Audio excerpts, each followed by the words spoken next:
I met my boyfriend because I was teaching a class on witchcraft, which he taught. And some people think that's weird, but a lot of those people get together once a week to cannibalize their god. So I don't think they actually get to judge me for worshiping a half man, half goat, or while we're on the subject of my boyfriend, for having ritual sex. We're both trying to take the divine into our bodies. I'm just not enough of an exhibitionist to do it in public. MSNBC came out with this article recently where they try to link fitness to white supremacy. Part of their argument is that Hitler wanted men in Germany to be in good shape and know how to fight. But Hitler was raising up a literal army. That's a fairly universal requirement. Allied soldiers were also required to be in good shape and know how to fight. So you could have said that fitness is linked to fighting Nazis, but for some reason you just fucking didn't. They also cite circumstances where gym owners opened gyms as a way to recruit people for their ideology. And I'm not going to say that that's never happened. I haven't done a background check on every fucking person that's ever owned a gym. But it's not like an inherent risk in working out. My boxing coach is a black man, and I'm pretty sure he's not lying in wait to convince me to kill him. Aside from being unnecessarily labor intensive, training a bunch of chicks to beat you to death is like... I know that men tend to choose more violent means of suicide than women do, but that's like some Quentin Tarantino shit, all right? On the subject of fitness, I feel like everyone's kind of looking for the magic trick or the secret pill that will let them shed those unwanted pounds. And I've lost 60 pounds since the whole COVID thing happened. So I do feel qualified to tell you that that magic pill is LSD. Let me explain. A couple of years ago, me and some friends decided that we should go to the beach. Now, one of those friends was real convinced that he knew which beach we should be going to. And that was weird because he's not from the area where this beach is located. And my boyfriend and I both are, but he was so certain that that's where we fucking went. And when we got there, this was not a fucking beach. This was a cliff of sand. Just one super fucking steep sand dune with some water at the bottom, but we're already here, right? So we put our stuff in the shade of some trees up top and go on down to enjoy the lake.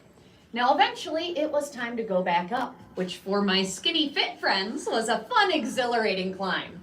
But for me, I did not get very far up that sand dune before my heart felt like it was gonna bust out of my chest, and the acid told me, bitch, you're out of shape and you're gonna fucking die. Now, the word psychedelic roughly translates to make clear manifestation of the mind. So when you have a bad trip, you can whine and cry about it, or you can learn something about your damn self. I had a roommate a couple of years ago who got real mad at a bunch of people because while tripping, he thought he could read their thoughts and they were talking shit about him. That is not a good look. So, when the acid told me something about myself, I decided to listen, and I decided to get in the shape I would need to defeat that fucking sand dune.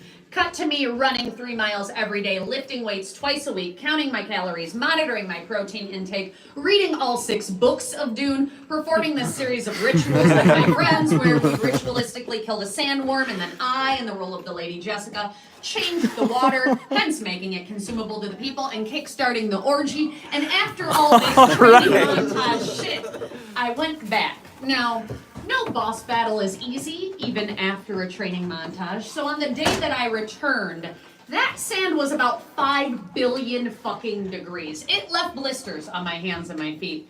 And for a point of reference, the friend who went with me, he has gone through this process where he repeatedly cut the frenulum underneath the tongue with a razor blade and poured liquid acid into the wound. And he said that the heat of this sand was the worst pain he'd felt in a long fucking time. But I did climb that fucking thing, and I learned a lot about myself in the process.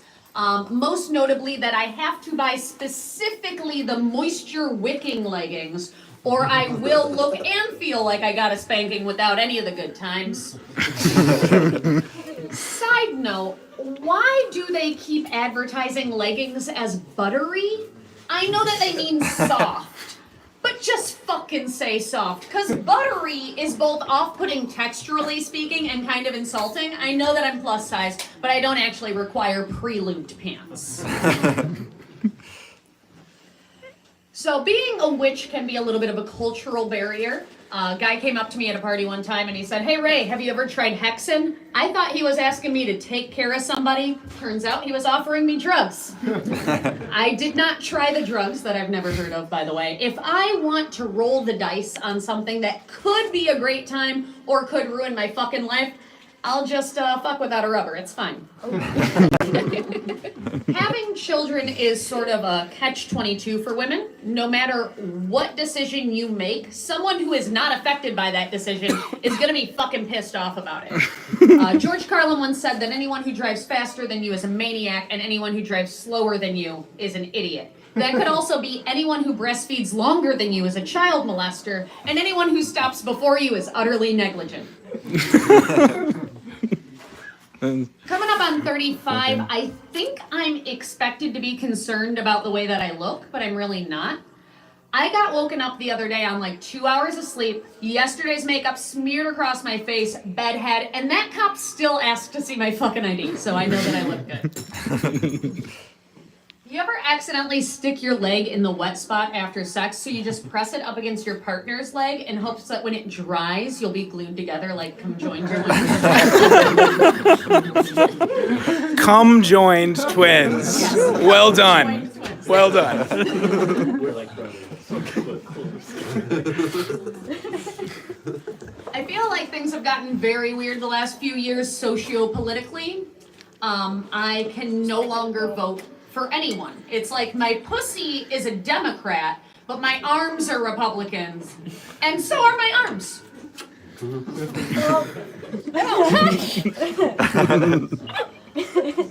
Where am I on time? 7 minutes. 7 minutes. All right. Let me try to come up with something to close on here. I'm still thinking about that Danish word. I did a brief stint as a backstage interview girl for pro wrestling during COVID because there weren't comedy shows and I wanted to perform.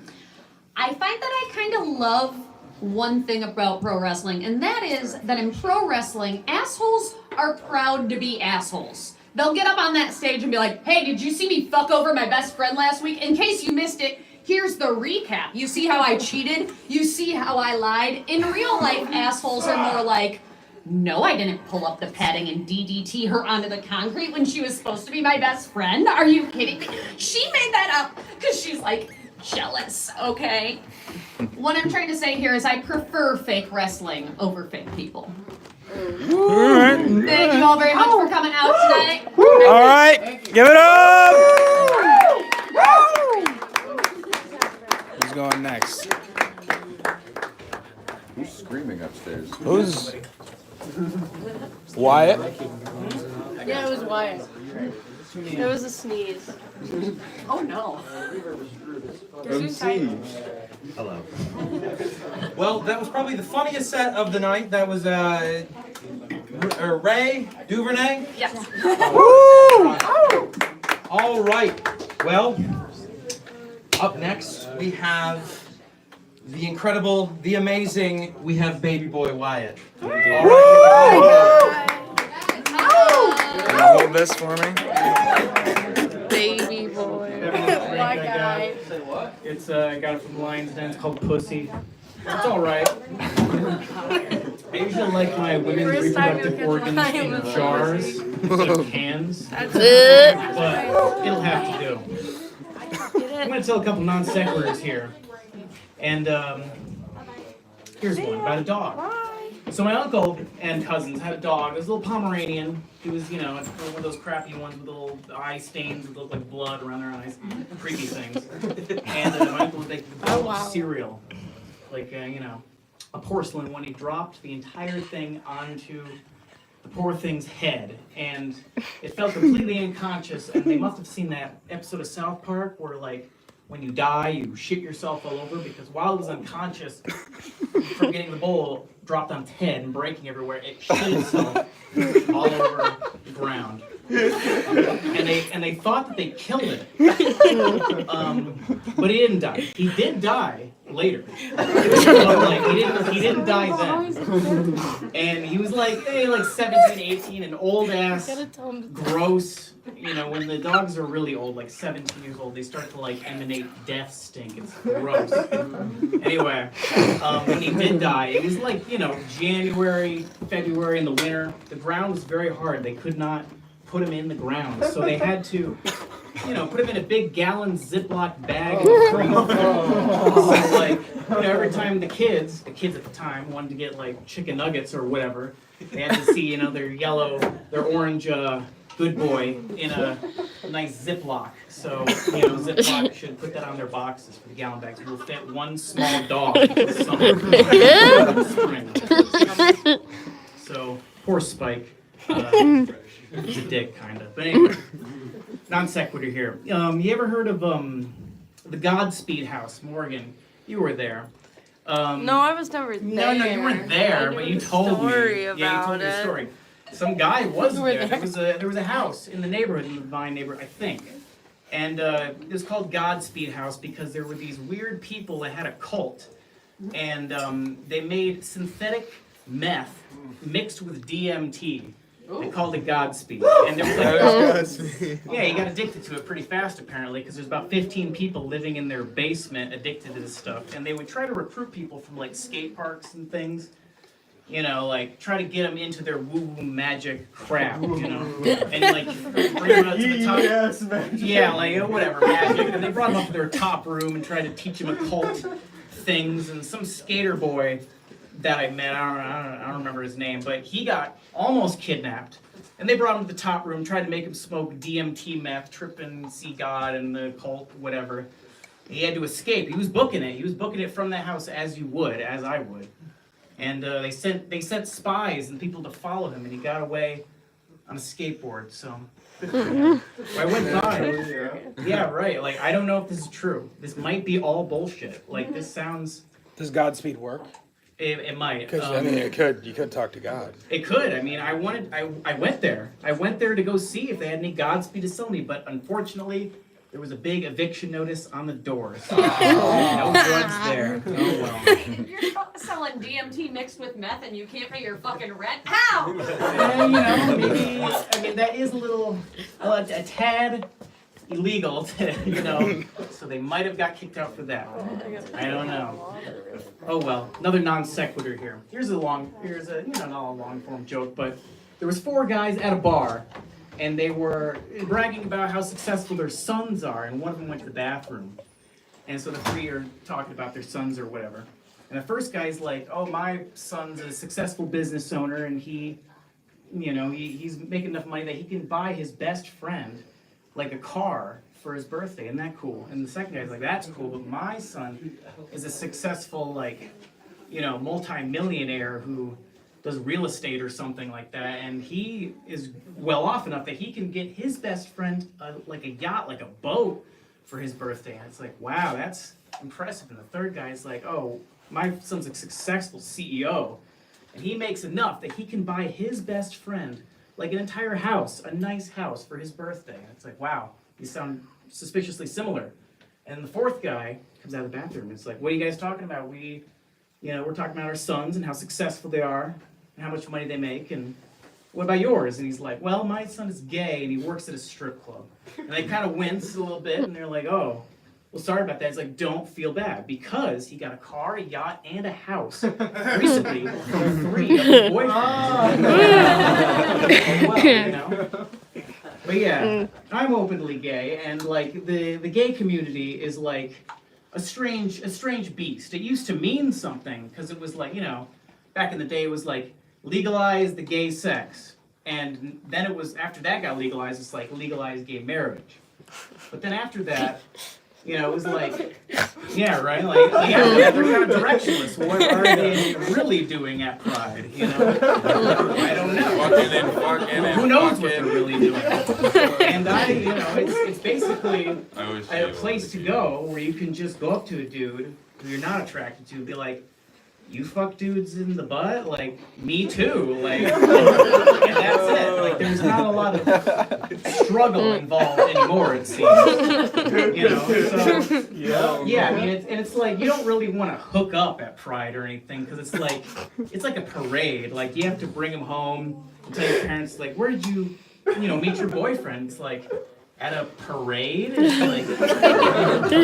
like now that's really gay. You don't want to be that bad. Good, man. But yeah, a little camp. I don't know. Might have over. Hey. But yeah, that's my only gripe, really. There you go. Yeah. But thank you very much. Yep.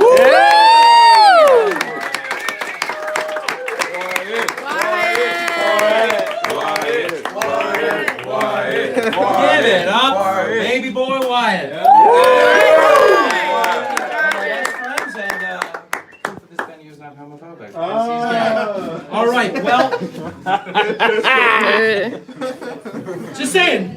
But all right, well, up next we have one of my favorite people in the world, the bane of my existence, and the reason I wake up so in the morning with full of spite. We have Eric Nye. Woo!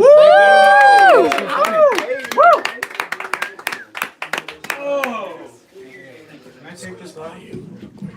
Take it off. Grab it. Shouldn't have been Okay. Tonight, I want to talk about some sayings. I want to say some things about some sayings. Some sayings are pretty good. I particularly like the ones, bite the bullet, or don't shoot the messenger, or throw the baby out with the bathwater. These are all good sayings. And not only because they involve, violence and death, but also because they make sense. Because a lot of sayings, they don't make sense.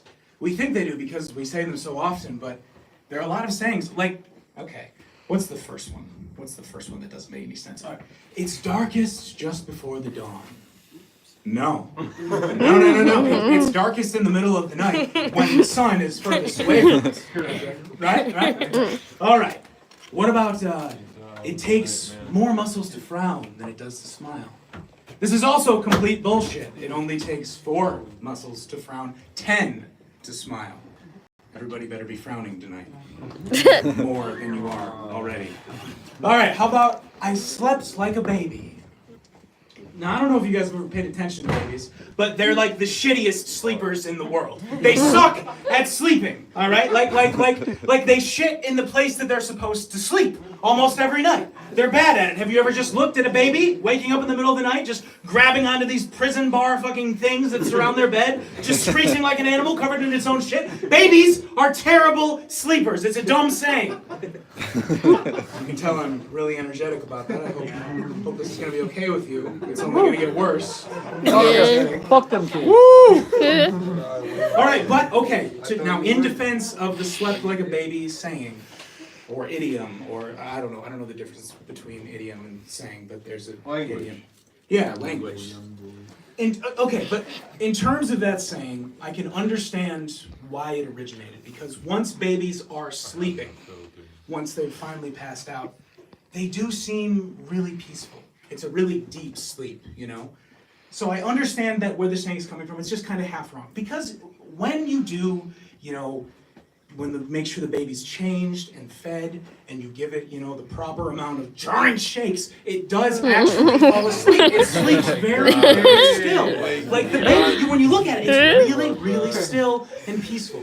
Like so still. Shaken baby syndrome. Really still. Shit. Okay, let's go back to some more sayings. All right, gross sayings. Gross sayings. Yes. Gross sayings. There are some sayings that are pretty gross. Like, here's one. It involves poop. Does a bear shit in the woods? Does the marketing campaign for Charmin, the toilet paper company, have anything to do with this saying? Who just learned that? Who was just like, whoa? No one? Got it? All right. Is it a gross saying to call someone a brown noser? Think about it.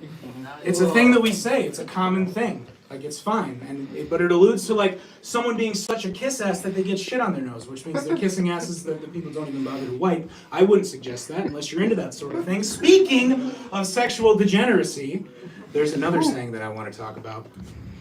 It's the main saying of tonight because, this isn't even half over, sorry. The main saying, it is the most vile, fucking, disgusting saying ever. And also, it's really, really confusing. I mean, it confuses the fuck out of me. I can't make any sense of it. It fucking Alzheimer's my ass. I don't get it. It's screw the pooch. This is a common saying. We say this. Maybe you haven't said it, but your parents definitely have. You've seen somebody say it on some like fucking sitcom from the 90s. This is something that is in our language. Screwed the pooch. Well, I got drunk at the Christmas party last night and I fell into the tree. I sure did screw the pooch this year. You see, Gary, no you didn't. You fucked up and no one's gonna cry at your funeral. But you're not a dog fucker, okay? This saying doesn't compute, alright? Okay, so somewhere back in time, this saying was just brought into the popular, fucking zeitgeist? Is that the word? Like, does that mean that sometime in the past it just wasn't that big of a deal to fuck dogs? Like if you just got caught fucking a dog, it wasn't just automatically life-ruining? People did this all the time? It was just seen the same as, I don't know, like shaving off half your mustache or fucking sending a text accidentally to your coworker at work. Like it was just, it kind of sucks. It's not good, but I mean, it's not fucking, oh, shut the fuck up, Gwendolyn! God damn it, Gwendolyn! I didn't mean to send you the picture, okay? I didn't mean to. Well, I know it's of my penis. Okay, yes, your name is tattooed on my penis. I'm sorry, Gwendolyn. But, I think you're at fault here because Gwendolyn is a really fucking long name, and goddamn it, that tattoo took forever. I'm still gonna do it. Yes, I think your name is too long. Yes, I can't believe that's what you're taking away from this. But yes, I think Gwendolyn is a long name. 3 syllables? That's your excuse. Only 3 syllables? Are you fucking kidding me? If you have a 3-syllable name, you need to shorten that. You need to abbreviate that shit to 1 or 2. Oh, really? You're just comfortable going around as Gwendolyn? Like, would you honestly fucking trust a person, a man who wants people to call him Nathaniel? You trust that man? Are you kidding me? Enough with this 3-syllable fucking bullshit, all right? That's what I did. And no, I'm not gonna call you Deborah. It's Debbie or Deb. Get this other dog shit out of here. Speaking of dog shit, of dogs, of pooches. I just want to go back to this saying again because it's funny to torture all of you with the fact that a man is in front of you talking about fucking dogs. It's very funny to me, at least to me. So anyway, this saying, screw the pooch. It doesn't make sense for a couple reasons because, well, sayings, they have to make sense figuratively and okay, I'll just explain. I'll just explain like this.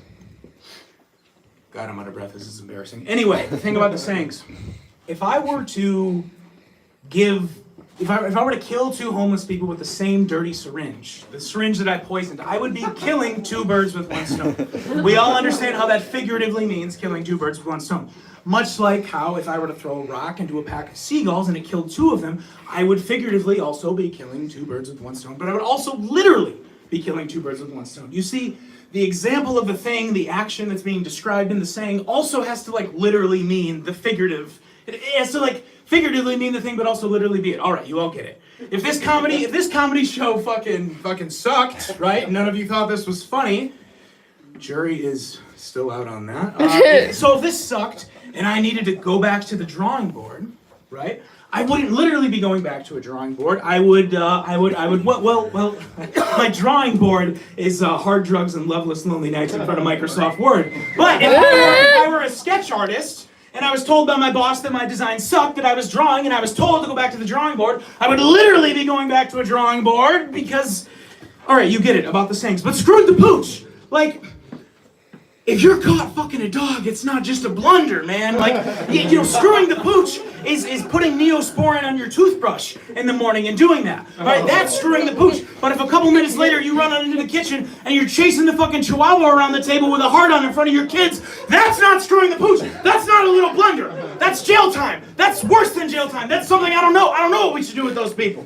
All right, it's not fucking forgetting to pay your parking tickets or tickets. Tickets. It's not forgetting to pay your parking tickets or fucking getting an offender bender. It's not a little blunder like that. It's not fucking, buying your girlfriend the wrong type of tampon when you go into Walgreens or whatever. Because don't do that. It's like the worst time to fuck up buying the types of tampon, and it's really the only time you can do it. It's like the worst time that you can possibly make this mistake is also the only time you're ever gonna make it. It's like the only time you're gonna find out if that bulletproof vest you picked out for yourself isn't bulletproof, or if your seatbelt or your airbags actually don't work in your car. The only time you're gonna figure out that you made that mistake is the one and only time it's gonna matter. And buying your girlfriend the wrong type of tampons, that's a mistake that it matters. But I have some advice. Because you see, you're not going into the corner of Happy and Healthy to buy those cum corks when she's fucking ovulating and therefore capable of love and human decency. No! You're going in because you just left a birthday party early and she's fucking bleeding through her gym shorts and she's very embarrassed, and the fucking birthday party's for like her friend's kid and her friend is like really, really happy with her new baby, and then anyway. So you're sent into Walgreens and you're sitting there, you're wondering which type to buy. She probably told you which type to buy, but you've forgotten. And maybe she didn't tell you. And I mean, you've done this so many times, you should know by this point, but you can't remember. You're gonna make a mistake. You're gonna fuck this up. You're gonna buy the wrong type of tampon. This is a guarantee at this point. You don't want to text her and tell her that you've forgotten. You just gotta commit and buy something. You're gonna fuck it up, all right? You're gonna fuck it up. My advice is that you fuck it up in the right way, in the right direction, in the right diameter, if you will. Do not buy the giant fucking tampons for the giant pussies. And definitely do not tell her that you bought these on purpose. Because even if they are the right type of tampon, which they are, you're still gonna be fucked. She's gonna be pissed. You're gonna be in so much trouble. You're gonna be in so much trouble. You are going to be in the doghouse, as they say.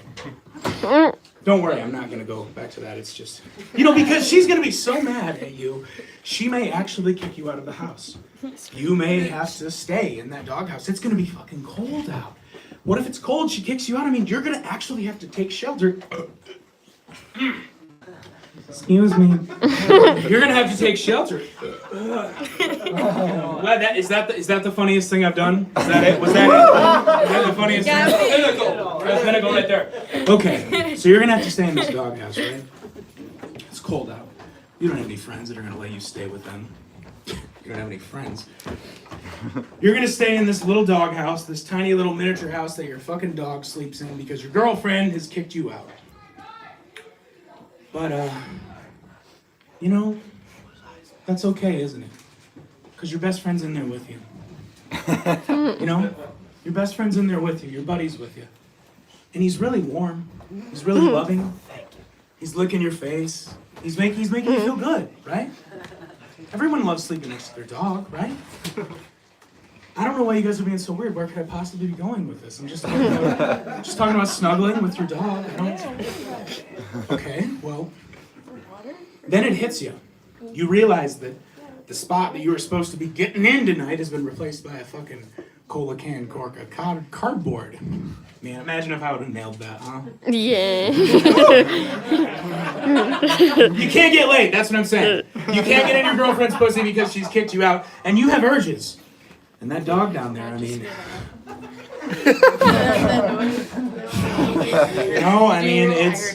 It's licking your face, you got urges, you gotta do it. Okay, how about this? All right? I know this is bad, but how about this? How about we pretend that it's someone else or something else? We'll pretend that it's something else, all right? What's wrong? I don't know, what's wrong? We'll pretend that it's something else, all right?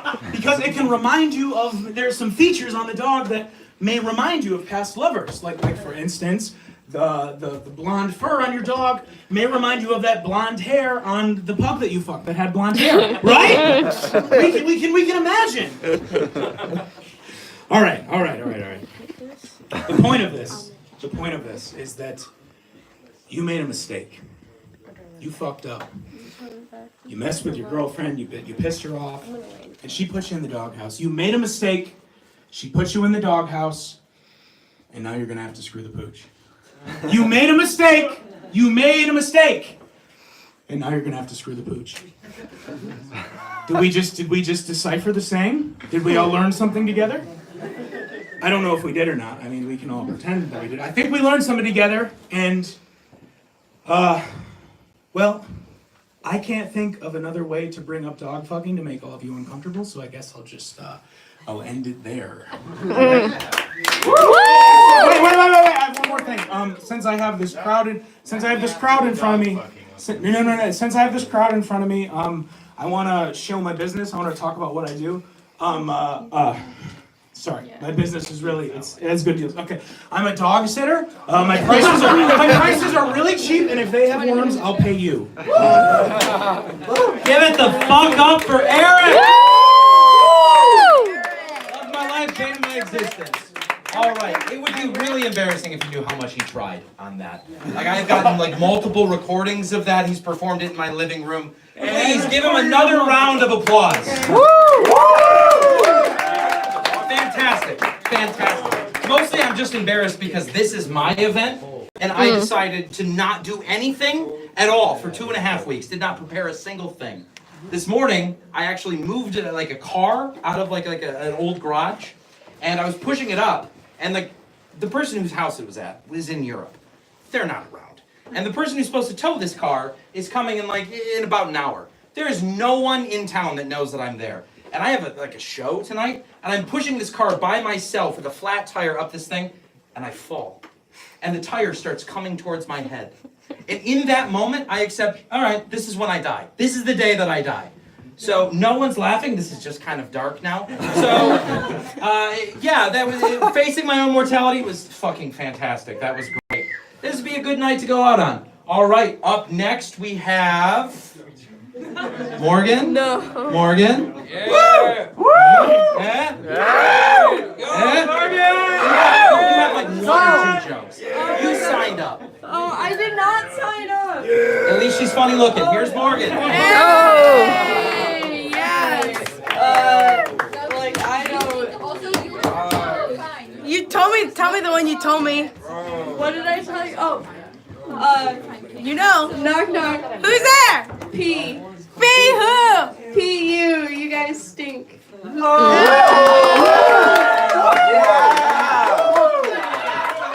tell one, I'll tell one. I'll tell one. Okay. No, that was really bad. No, good.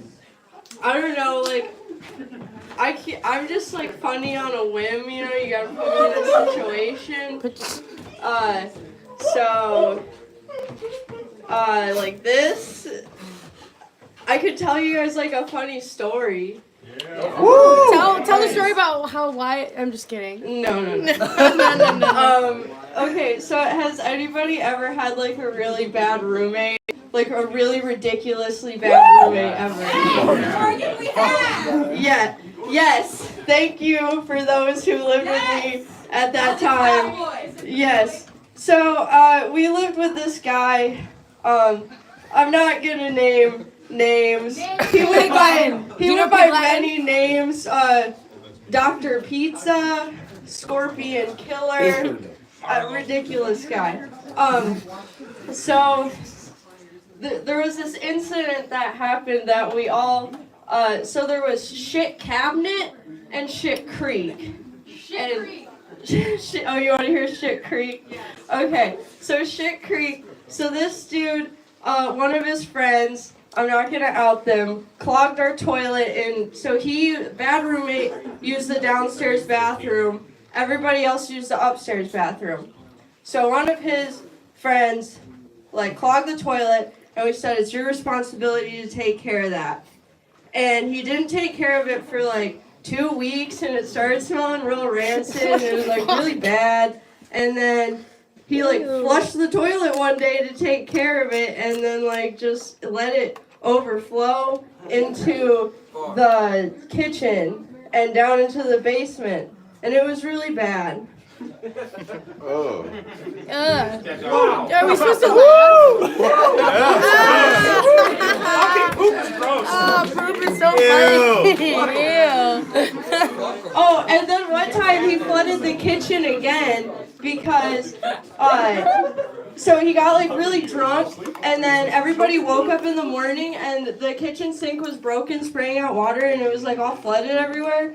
And his pants were in the kitchen soaking wet, and he was wearing his shirt as his pants. And when everybody woke up in the morning, we were like, oh, obviously he did this. Like, obviously. And he's like wet. And then he gets up and he's like, guys, have you seen shirt for pants? And then he's like, and then we're like, yo, what'd you do to the kitchen? And then he's like, I don't know what happened there, man. I'm just checking out shirt for pants. Alright, that's my funny story. My neighbor, Morgan. I did. That was great. That guy is an asshole. He came over here last night for like 15 minutes and stole my lighter. So, the shirt for pants is not a great guy. All right. I have like 2 prepared jokes, but I'll do them later. Oh, never mind. Because right now, we are about to give it up for my favorite person who did music for a movie that we did one time. We have Noah, who I refer to exclusively as Shane Cool in social situations. Here we go. Mommy likes him the best, Daddy likes you the best, all right? It's fair. What's up?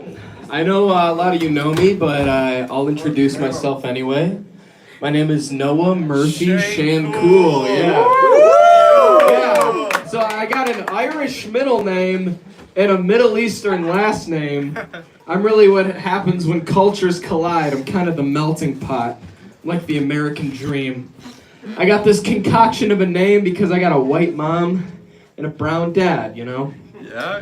My dad, he's an immigrant. He immigrated here from Iraq when he was a kid. And me and my dad, we got a lot in common, you know? Our personalities are really similar. But there are some major differences between us. And those differences come with how we were raised. My dad grew up in the ghetto of Detroit. I grew up in the suburbs of rural Michigan. Some things my dad had to deal with growing up is they were very poor. So he didn't have a bed, he had to sleep on a coffee table. And when my family members would walk into the apartment they lived at on 7 Mile, they had to hold a pistol in the air to let people know that they were not to be fucked with. Me, on the other hand, when I was a kid, I watched Monster House once, and I couldn't sleep for like a year. So, not the same thing. But yeah, my dad, he went through some shit. But I think my favorite story from my dad's childhood is when he got his bike stolen. You know, it was kind of sad at the time. He didn't know where his bike was. A few days go by, they're like, where's his bike? But then his dad, so my grandpa, is walking down the street one day, and he sees some kid riding my dad's bike. And what does he do? You know, he doesn't yell at the kid. He doesn't call the cops. He just walks up to the kid and shoves him off the bike and takes the bike home. And I really admire what he did in that situation because as an Arab immigrant who didn't speak any English and who wasn't even a citizen at the time, he had to be 100% sure that was the right bike. And I don't think I've ever been that sure of anything, you know? So props to him for being sure on that one.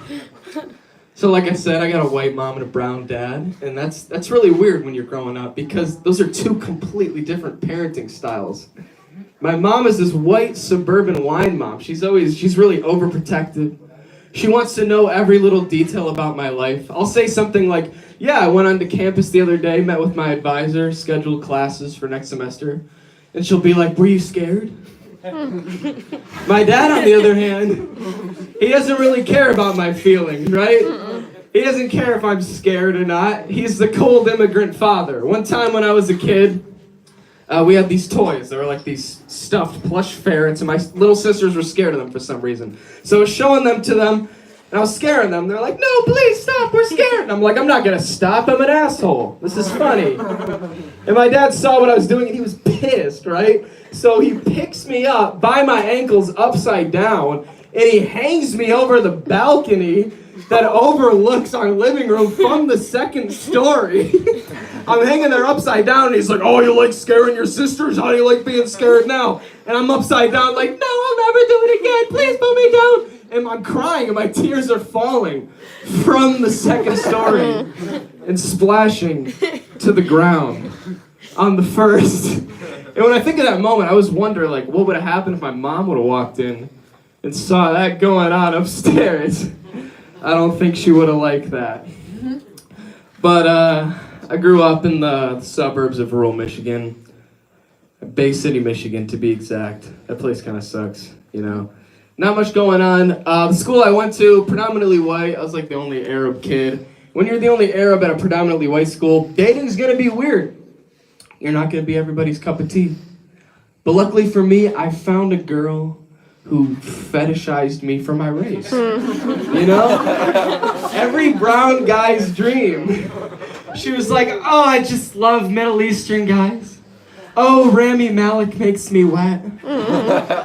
But, you know, it wasn't just Middle Eastern guys. She had this very specific idea of what her Middle Eastern guy would be like.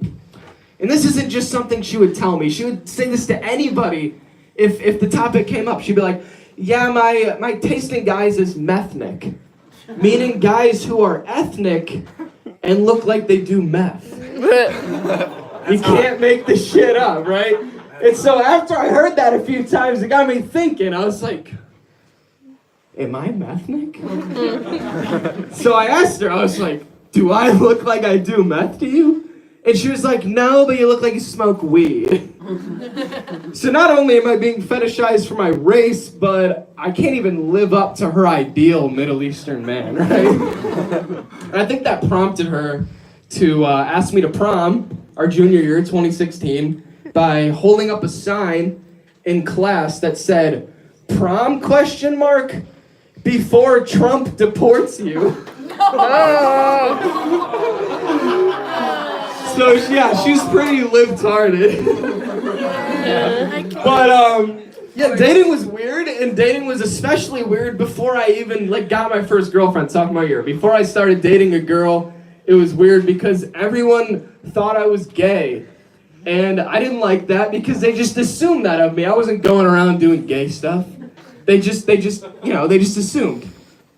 And it annoyed me because I feel like high school jocks will be overtly homoerotic and nobody calls them gay. They're going around slapping each other's ass, wearing tights on the football field, all that stuff. There was one year for senior Oscars, these two jocks won the senior Oscar for best friends, which is already pretty gay if you ask me. But they walk up on stage, they give a speech, and then they kissed each other. Seriously. So I get called gay just because I do theater and don't have a girlfriend. These two guys kiss each other in front of the entire school. And everybody's just like, oh, that's just Chad and Brad, right? Oh, Chad and Brad, they're going to prom? Man, that's just Chad and Brad, am I right? Oh, Chad and Brad are getting married? Man, Chad and Brad. Oh, Chad and Brad just adopted a Vietnamese kid? That's just Chad and Brad. Classic. Just being bros. Men. Men are weird. A lot of men, they're really into video games. I don't really play video games, but I see a lot of men, their time, their energy, their attention is really consumed by video games. I feel like it gets worse and worse every year. There was a couple years ago, my roommate at the time was playing Fortnite. And I didn't know anything about Fortnite, so I'm asking him questions. I want to know the game, I want to know the rules. He's giving me the lowdown. And then he tells me how hard it is to win a game of Fortnite. And so I was like, well, what does it feel like when you win? And he's like, it feels amazing. He got this crazy look in his eye. You know, this primal urge was was resurfacing. He was returning to Monk in that moment. And I said, well, what's better? Winning a game of Fortnite or having sex? And he went silent. He was really putting a lot of thought into this.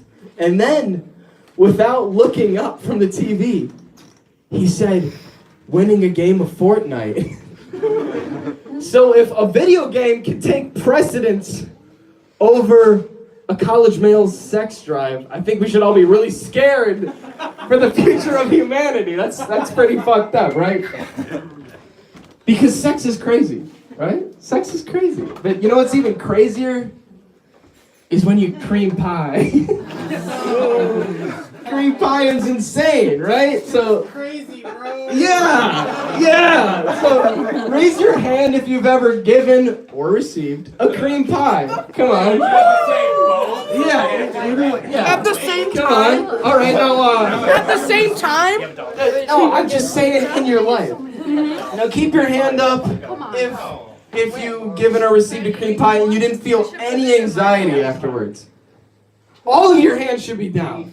Because that one moment of heaven can be met by 20 years of pure hell. After it happens, you're like, oh my God, what have I done? I may have just ruined my life for that one moment. And that's my theory on how capitalism has ruined the enjoyment of the cream pie. But not for me, and this next part is 100% me bragging. I'm infertile, so I'm cream pieing left and right. I'm like Genghis Khan, right? and everywhere. I'm like that because I got a hormonal condition. You know, pretty sad stuff. But my endocrinologist, I've seen this endocrinologist. He told me kind of recently. He was like, you know, you're infertile, Noah. You got this hormonal condition, but if you get your hormones in balance, there is this small chance that you could become fertile someday. And you know, I'd probably like that. I'd probably feel a little better with my hormones in balance. But when he said that to me, there was a part of me deep down that was like, no, don't take away my cream pies. They're all I have. But like when I first got diagnosed, I didn't know I was infertile yet. And my endocrinologist told me, he was like, you're gonna become infertile eventually, so I recommend you go bank your sperm. And I was like, okay. And my mom's like, I'll come with you on your appointment. Right? Because I got a lot of health problems. I have to go to I've been to a lot of appointments. My mom always comes with me. Yeah, my mom's the best, right? She works in healthcare. We always make a day of it. We just go, we get lunch. It's fun, you know? We'll support. So I was like, of course, Mom, you're going to come to my appointment like you usually do. But I didn't really think through how weird it would be to have your mom come with you to the sperm bank, right? And so, you know, we get up, we drive to Ann Arbor, we get to the sperm bank. My mom sits down in the waiting room. I walk back through the hallway to give me a cup. I get a room to myself, door shuts. And then I'm alone with my thoughts. I feel a little uncomfortable. Because I've never been in a situation where everyone in the building, including your mom, knows you're jerking off at that exact moment. But, you know, I think it's because I really mentally prepared for this. So I got off really quick. I was just like, unzip, bam, in the cup. Here you go, guys. Walking out to the waiting room. I go up to my mom and she's like, oh, you're done already? I guess I don't know how those things work. Oh, Jesus. And then we got lunch. You gotta last longer for mommy. You gotta last longer. And then I got a call from the sperm bank a few days later. And they said, you have a sperm count of 0. So that's my Joker cream pie origin story. But you know, my mom, she likes coming with me to all those different appointments. But one appointment that she didn't like take me to when I was a kid was haircuts, because I always put up a fight. I never liked going to get haircuts. I got thick curly hair. Not a lot of people know how to cut it. They usually fuck it up. They usually make me look stupid, and then I'm embarrassed. But a lot has changed since then. Nowadays, if you get a bad haircut, you can just say you're non-binary. Oh shit! I know what you're thinking. I know what you're thinking. I know what you're thinking. You're like, Noah, did you just make a non-binary joke in the Vine neighborhood? Oh. That's really going into the belly of the beast, right? Making fun of non-binary people in the Vine neighborhood is like making fun of Trump supporters at Cracker Barrel. You're gonna make a lot of crackers upset. Thank you. Oh shit! Oh! Well done. For the man who was famous when he was 10, and he's a girl with an IUD. All right. Well, I sat on this joke the entire night. I've told this for years, and we told it in the movie that Eric and I made, which you should check out. And this is being streamed, so we're going to promote it. All right. So there's a world-famous sex therapist. She's great. She has 3 people who are horrible sex addicts that would make Hank Moody even blush. She's basically cured them, right? And she is flying a plane because it's a fucking joke. She can fly a plane, okay? Deal with it. When we can do that now, it's 2022. So she's flying this plane down to Colombia for this conference. Along the way, they hit some turbulence and the plane crashes. Miraculously, they all manage to survive and they float to shore to a deserted island. While on the deserted island, they manage to find all the resources that they need, again, being the smart, innovative people that they are. They find food, they find shelter, and right up the hill from where they're staying on the beach, they find essentially like a spring that they can get water from. However, there's one need that they haven't addressed, and that is sex. Again, in the modern world, the 3 men are able to, with therapy, deal with their sex addiction. However, in the fucking jungles of this deserted island, they're starting to fall apart a little bit. So as the weeks drag on, they're starting to crack. She comes up with a great idea. And that is, on the first week, she will have sex with the first man. On the second week, she will have sex with the second man. And on the third week, the third man. So as the weeks turn into months and the months turn into years, this manages to turn out perfectly, and they're here forever. Well, on one day, she's walking up to get water from the spring, and she falls down and cracks her head on a rock, and unfortunately dies. The first week is pretty bad. The second week is awful. The third week is unbearable, and on the fourth week, they bury her. Oh boy. That's the exact response. Unless we have any other volunteers, I think our last performer of the night is going to be the incredible Joel, who I've known you for years, still don't know your last name. That's kind of joking.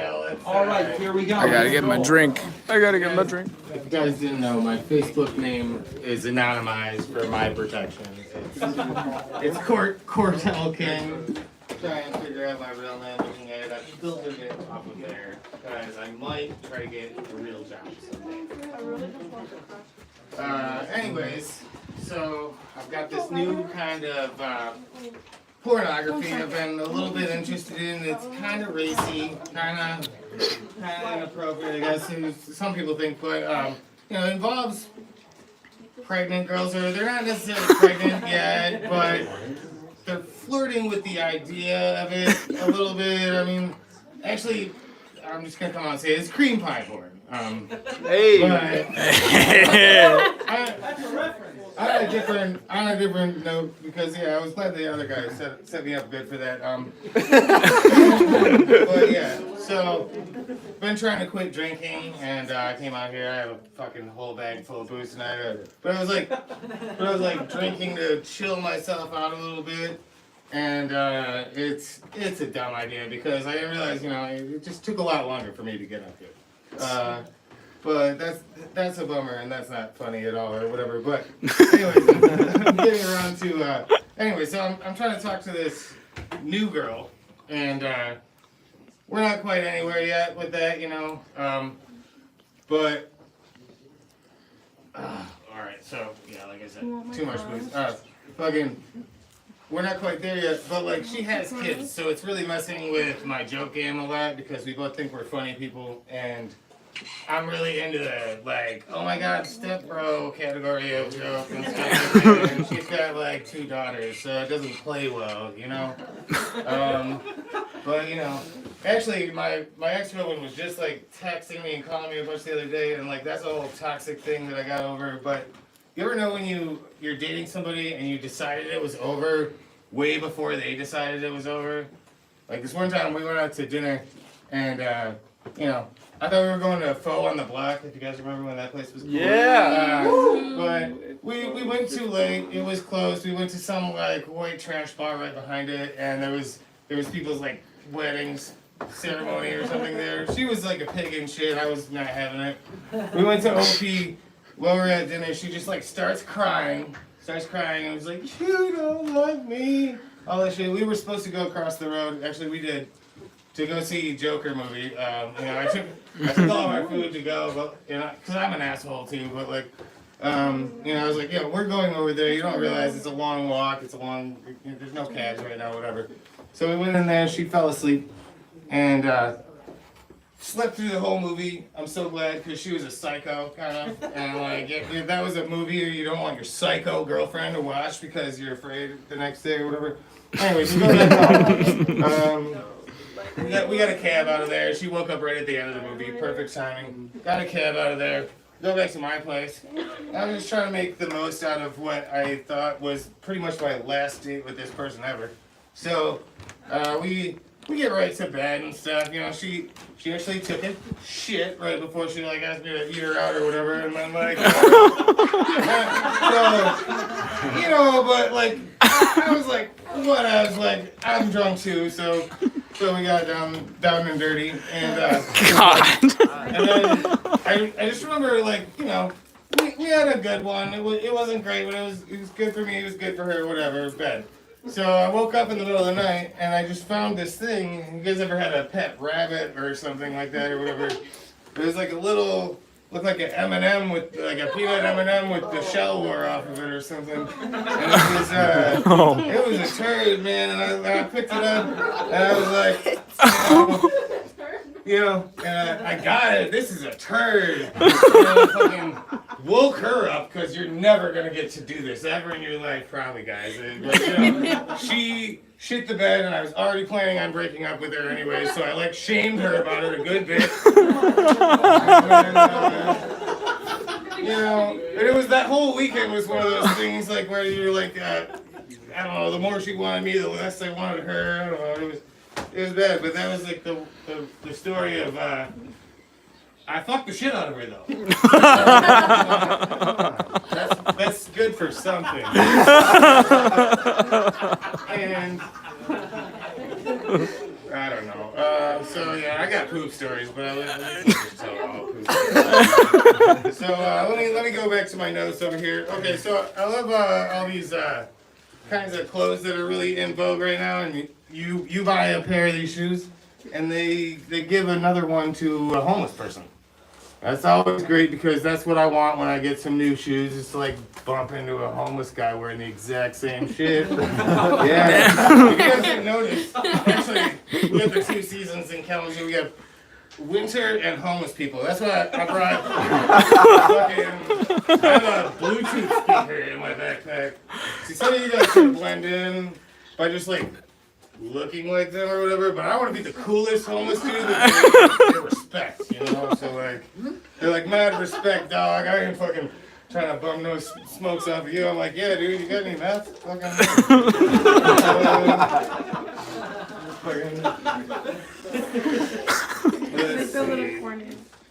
I'm really throwing most of this stuff out. I kind of went off the cuff there. Okay, so Facebook. I really hope that site just goes to hell and dies. But this is a literal ad that they gave me, and I wrote it down when I saw it. I just knew this would work out. Aliens threatening to blow up the sun if we refuse to meet their demands. And this is like relevant to you, dog. And I'm like, I floated some dumb theories over here. Some weird, you know, cocaine was involved or something, but like not like this, you know. This is too much. Too much. Let's see if I got anything else I can close on. Oh man. I don't want to talk about Will Smith and all that stuff. Jeez, man. You know, this is another thing. There's people on Facebook that are saying Will Smith is a cuck because he slapped Chris Rock, and it's just because Gina fucks everybody. That's what, you know, they just don't. People don't know what the swear words are anymore, is what my point is. You know, it's like, come on, get your shit straight. Like, you know what an Alaskan thunderfuck is and the fucking Alaskan pipeline and all these things? You know, but I do. Anyways, I'm done. Shit hitting South Joel. Of course. Pee Pee Poo Poo is the pinnacle of comedy. It doesn't get funnier than that. All right. Well, thank you everyone for coming out. I don't know. This was an exciting crowd that we had tonight. I didn't know if anybody was going to show up, as I don't know if you've heard, but in January, a couple of people on the internet got a little mad at us. Which is really funny. I didn't know about that until like 4 days beforehand. I was like high at 2 a.m. watching like Goosebumps, and all of a sudden people online are calling us like Nazis and like I don't know, like homophobic. One of us is gay, but also like Holocaust deniers, and like I saw like people said that there were like 6 million comments. I feel like mathematically it's about 4 million. However, like in certain countries in the Middle East, it's like up to like 11 million. So, I mean, we deleted the post, so until we find the mass graves, we won't be on it. So, all right, everybody. Thanks for coming in. Wanted to deal with the incel core thing by growing this terrible beard. Or I'll kill myself. We'll find out. All right, you guys have a wonderful night, and get the fuck out of my house. All right. Also, give it up for all of our comics tonight. And upstairs, I was gonna pass around a dish, but I'm like really fucking stupid, and I didn't. So if you have any donations for the bands, because they had to travel quite a ways, put it upstairs in like a pot that I leave out, or don't. Yeah. Right.